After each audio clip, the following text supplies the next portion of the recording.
Saudara dan saudari terkasih, salam jumpa lagi pada kesempatan ini. Kita akan merenungkan surat Gembala Uskup Maumere menyongsong Pilkada 27 November 2024. Barang siapa ingin menjadi besar di antara kamu, hendaklah ia menjadi pelayanmu. Matius bab 20 ayat 26. Dipanggil bukan untuk memerintah, melainkan untuk melayani. Saudara dan saudari, rekan-rekan imam, biarawan-biarawati dan umat sekalian yang terkasih, salam dan damai sejahtera Allah senantiasa besertamu semua. Kita akan menghadapi Pilkada pada tanggal 27 November 2024. Berkenaan dengan itu, saya ingin meminta perhatian saudara-saudari untuk memahami ajaran Gereja Katolik yang sangat relevan bagi kita dalam menghadapi kegiatan politik ini. Yesus dan politik. Yesus diutus ke tengah situasi umat yang sedang mengalami krisis religius, politik, dan ekonomi. Di bidang religius, doa dan ritus kebaktian tidak lagi membawa orang kepada persekutuan yang mesra dengan Allah. Ritus hanya sebuah simbolisme terselubung dari sekelompok kecil yang menganggap diri suci. Di bidang politik, kehidupan mereka terlantar karena gaya kepemimpinan yang represif dan otoriter dari para penguasa Romawi kala itu.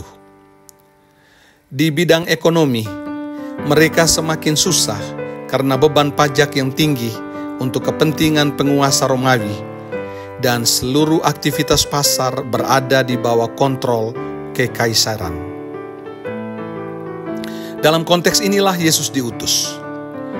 Roh Tuhan ada padaku, oleh sebab Ia telah mengurapi aku untuk menyampaikan kabar baik kepada orang-orang miskin, dan Ia telah mengutus aku untuk memberitakan pembebasan kepada orang-orang tawanan dan penglihatan bagi orang-orang buta, untuk membebaskan orang-orang yang tertindas, untuk memberitakan tahun rahmat Tuhan telah datang. Lukas bab 4 ayat 18-19. Perjuangan Yesus untuk mewujudkan tugas perutusannya ini selalu berbenturan dengan para penguasa atau pemimpin politik yang memerintah rakyatnya dengan tangan besi, dan para pemimpin agama Yahudi yang munafik.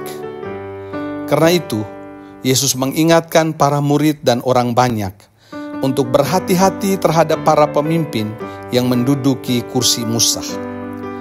Mereka dikecam oleh Yesus seperti kubur yang bagian luarnya dilabur putih, sementara di dalamnya penuh dengan kebusukan. Inilah gambaran mentalitas pemimpin atau penguasa yang korup dan menindas. Sepanjang hidup dan karyanya, Yesus melaksanakan tugasnya dengan penuh wibawa dan kuasa. Ia bebas dari segala ikatan serta memiliki keselarasan antara perkataan dan perbuatan. Tuhan setia dalam perkataannya dan penuh kasih setia dalam perbuatannya. Otoritas dan kredibilitas Yesus sebagai pemimpin lahir karena kesatuannya dengan Bapa yang selalu menyertainya.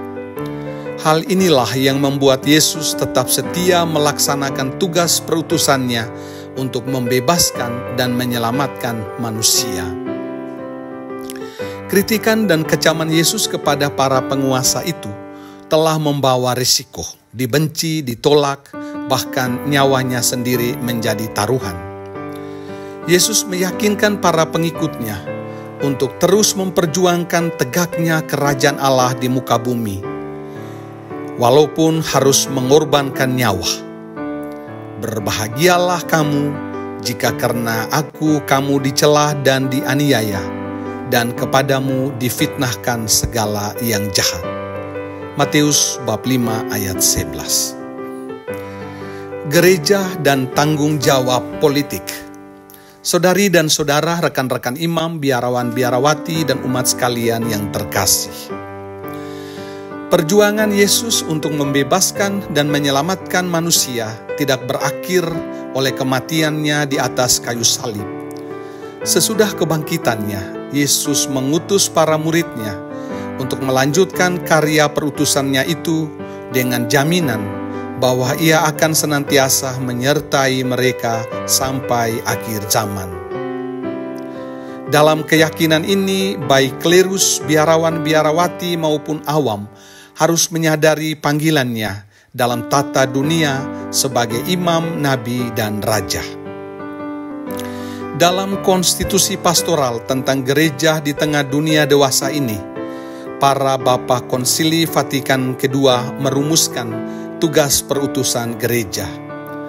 Kegembiraan dan harapan, duka dan kecemasan orang-orang zaman sekarang, terutama kaum miskin dan siapa saja yang menderita, merupakan kegembiraan dan harapan, duka dan kecemasan para murid Kristus juga.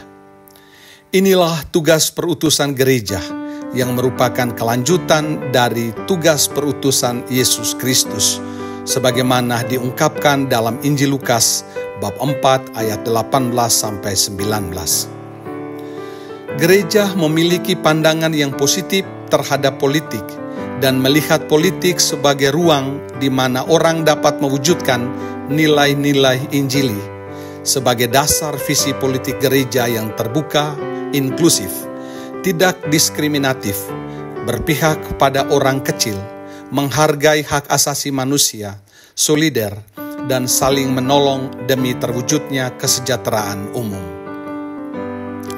Paus Fransiskus dalam himbauan apostolik Evangelii Gaudium menegaskan, jika memang tata masyarakat dan negara yang adil merupakan tanggung jawab sentral dari politik, maka gereja tidak bisa tinggal diam dan berpangku tangan dalam perjuangan menegakkan keadilan.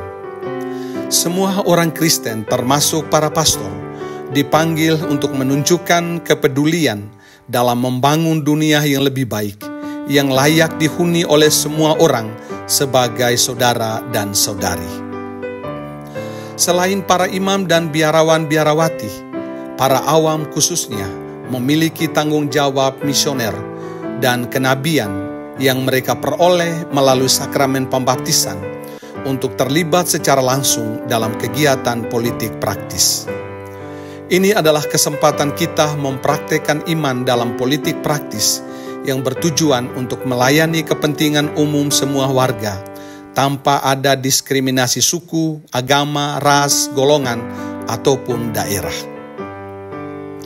Yesus pemimpin yang ideal. Saudari dan saudara, rekan-rekan imam, biarawan-biarawati, dan umat sekalian yang terkasih. Kamu tahu bahwa mereka yang disebut pemimpin bangsa-bangsa memerintah rakyatnya dengan tangan besi, dan pembesar-pembesarnya menjalankan kuasanya dengan keras atas mereka. Barang siapa ingin menjadi besar di antara kamu, hendaklah ia menjadi pelayanmu. Dan barang siapa ingin menjadi yang terkemuka di antara kamu, hendaklah ia menjadi hamba untuk semuanya. Markus bab 10 ayat 42-43. Meskipun gereja sebagai entitas politik, tetapi gereja tidak melibatkan diri secara langsung dalam urusan teknis pencalonan seorang pemimpin. Gereja hanya memiliki hak yang secara moral harus disampaikan untuk menunjukkan karakteristik pemimpin yang ideal serta model-model kepemimpinan yang harus dimiliki. Yesus adalah model kepemimpinan yang ideal.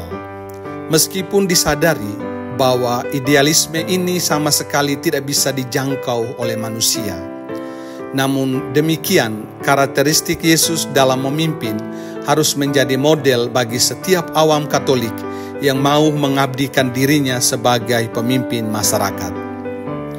Melalui penginjil Markus, Yesus menegaskan tentang karakteristik seorang pemimpin yang ideal, yakni tidak memerintah dengan tangan besi, melainkan menjadi pelayan dan hamba yang mau mengabdi kepada masyarakat.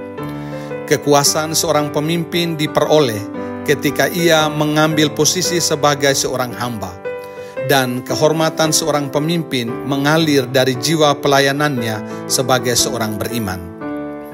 Sedangkan kewibawaan seorang pemimpin nampak ketika ia turun dan menyapa masyarakat dengan lemah lembut dan dengan tulus mendengarkan suara jeritan penderitaan mereka. Paus Fransiskus pernah memberikan pesan inspiratif kepada para politisi di Italia sebagai berikut. Menjadi politisi adalah menjadi fasilitator atau mediator publik. Seorang bupati dan wakil bupati, seorang gubernur dan wakil gubernur perlu berada di tengah-tengah masyarakat. Kalau mereka tidak melakukannya, bagaimana mereka bisa menjadi seorang fasilitator atau mediator publik yang wajib mengerti apa kebutuhan masyarakat yang dilayaninya? Sangatlah berbahaya ketika politisi tersebut tidak menjadi fasilitator atau mediator publik, tetapi bertindak seperti seorang makelar yang mengambil keuntungan dari kebutuhan masyarakat. Paus juga memuji para pemimpin yang menjadi fasilitator atau mediator dan mempersembahkan hidupnya untuk mempersatukan rakyatnya, untuk kesejahteraan masyarakat, dengan mencari berbagai solusi dalam memenuhi kebutuhan masyarakat.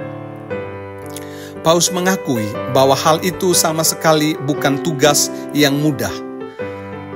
Sering politisi merasa patah arang ketika saatnya dia pulang kerja, tetapi masih banyak hal yang belum terselesaikan. Paus menegaskan bahwa tugas tersebut merupakan panggilan mereka. Seyogianya pemimpin publik dan politisi pulang ke rumah dengan rasa lelah, tetapi hatinya penuh dengan cinta karena dia telah menjadi seorang fasilitator atau mediator. Ini adalah lelah yang membahagiakan. Paus juga berterima kasih dan mengucapkan selamat kepada politisi yang seperti itu. Bertindaklah seperti Yesus yang menemukan dirinya berada di kerumunan masyarakat ramai, sampai kadang ia sulit bernapas. Masyarakat mencari Yesus karena tahu bahwa dia akan menjawab kebutuhan mereka. Kelelahan berada di tengah kerumunan rakyat yang datang mencarimu, karena mereka tahu mereka bisa mengandalkanmu. Memilih adalah panggilan nurani. Saudara dan saudari, rekan-rekan imam, biarawan-biarawati, dan umat sekalian yang terkasih. Sejalan dengan spirit sinode pertama dan sinode kedua Keuskupan Maumere, saya mengajak kita sekalian untuk kembali melihat sejauh mana umat Keuskupan Maumere telah mendapatkan pencerahan politik melalui pendidikan politik kritis. Saya percaya bahwa para pelayan pastoral di Keuskupan Maumere telah berbuat banyak untuk menjadikan umatnya sebagai warga masyarakat yang sungguh memahami dengan benar tentang politik. Meskipun masih ada umat yang belum memahami dengan benar tentang politik. Melalui pemahaman yang benar tentang politik, umat diharapkan mampu menggunakan hak pilihnya dan mengkritisi situasi sosial, ekonomi, politik yang terjadi dalam roda kepemerintahan yang sedang berjalan. Dengan demikian, umat tidak terprovokasi dan dibohongi melalui janji-janji serta kontrak politik saat kampanye. Selanjutnya, kita tidak lagi menjadi orang yang hanya berpasrah menerima keadaan. Khusus dalam pemilihan kepala daerah Kabupaten Sika dan Gubernur Nusa Tenggara Timur pada tanggal 27 November 2024 nanti, kita berurusan dengan dua hal penting, yakni pertama, pengembangan sistem politik yang lebih baik, yang dapat menjamin penghormatan terhadap harkat dan martabat manusia, tegaknya hukum yang berkeadilan dan kesejahteraan bersama, khususnya peningkatan sebagian besar warga yang masih hidup dalam belenggu kemiskinan. Kedua, pemilihan kepala daerah, bupati, dan gubernur diharapkan dapat menghasilkan pemimpin berkualitas yang mau mengabdi sebagai pelayan masyarakat dan yang ingin memiliki kemampuan serta kepedulian untuk menyelenggarakan satu pemerintahan yang bersih sesuai dengan panggilan nurani sebagai orang beriman dan menjunjung tinggi nilai-nilai kebangsaan, yakni Pancasila, Undang-Undang Dasar 1945, Negara Kesatuan Republik Indonesia, dan Bhinneka Tunggal Ika. Gereja mendukung prinsip pemilu yang langsung, umum, bebas, rahasia, jujur, dan adil. Sebagai warga gereja sekaligus juga warga negara, kita diharapkan untuk berkomitmen dengan melibatkan diri secara aktif dalam pesta demokrasi tanpa harus mengambil sikap golput. Karena orang-orang yang mengambil sikap golput menunjukkan ketidakdewasaan atau bahkan menjadi orang yang gampang mencuci tangan atas segala peristiwa apapun yang sedang dan bakal terjadi. Marilah kita ikut memilih, karena memilih adalah panggilan nurani kita sebagai orang beriman untuk menentukan masa depan daerah, provinsi, dan bangsa kita. Untuk dapat menyelenggarakan pemilu yang aman dan damai, maka saya menyerukan kepada saudara-saudari untuk memperhatikan prinsip-prinsip berikut ini. Pertama, pastikan bahwa Anda terdaftar sebagai pemilih, terlibat dalam kegiatan pemilihan, serta turut serta mengawal prosesnya. Kedua, tidak terlibat dalam praktek politik uang. Ketiga, tidak menyebarkan hoaks atau fitnah yang dapat merusak persaudaraan. Keempat, tidak tergoda untuk kepentingan jangka pendek, memilih orang tertentu demi uang atau karena calon berasal dari suku atau agama yang sama. Berpikirlah dan bekerjalah untuk suatu perubahan yang lebih baik dan berkelanjutan. Kelima, pilihlah pemimpin yang mau melayani dan memiliki rekam jejak yang baik, bebas dari praktek korupsi, kolusi, dan nepotisme, serta pemimpin yang dapat memberikan harapan kepada masyarakat dan bukan pemimpin yang menimbulkan kecemasan atau bahkan ketakutan. Keenam, para pastor, biarawan-biarawati tidak boleh menjadi anggota tim sukses dan menggiring umat untuk memilih pasangan calon tertentu. Ketujuh, saudara-saudari yang bekerja di media massa supaya kembali kepada misi dasar media, yakni memperjuangkan kepentingan publik dan secara kritis mengontrol pelbagai kekuatan yang bisa merugikan kepentingan masyarakat banyak, termasuk negara. Saya mengajak kalian semua untuk melakukan investigasi secara mendalam dan membuat pemberitaan secara kritis dan faktual, tidak hanya sekedar mengikuti kehendak para pihak yang memberikan keuntungan sesaat. Saudara dan saudari, rekan-rekan imam, biarawan, biarawati, dan umat sekalian yang terkasih, komitmen politik kita sebagai orang Katolik jauh melampaui kewajiban kita untuk memilih pasangan calon pemimpin. Partisipasi kita dalam partai politik hendaknya tidak hanya terjadi reformasi secara struktural mulai dari pusat hingga ke daerah, melainkan lebih lagi mesti terjadi transformasi. Dengan kata lain, kehadiran kita dalam partai politik dapat membawa perubahan dan pembaharuan hidup bagi masyarakat pada umumnya.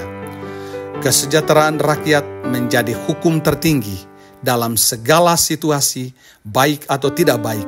Saya mengajak para imam, biarawan, biarawati untuk tetap eksis sebagai garam dan terang bagi masyarakat di mana saja kita berada. Semoga berkat Kristus Raja dan doa Maria Bunda segala bangsa senantiasa menyertai dan melindungi kita semua. Maumere, 17 November 2024, teriring salam, doa, dan berkatku, Uskupmu, Monsinyur Edwaldus Martinus Seduh, Uskup Keuskupan Maumere.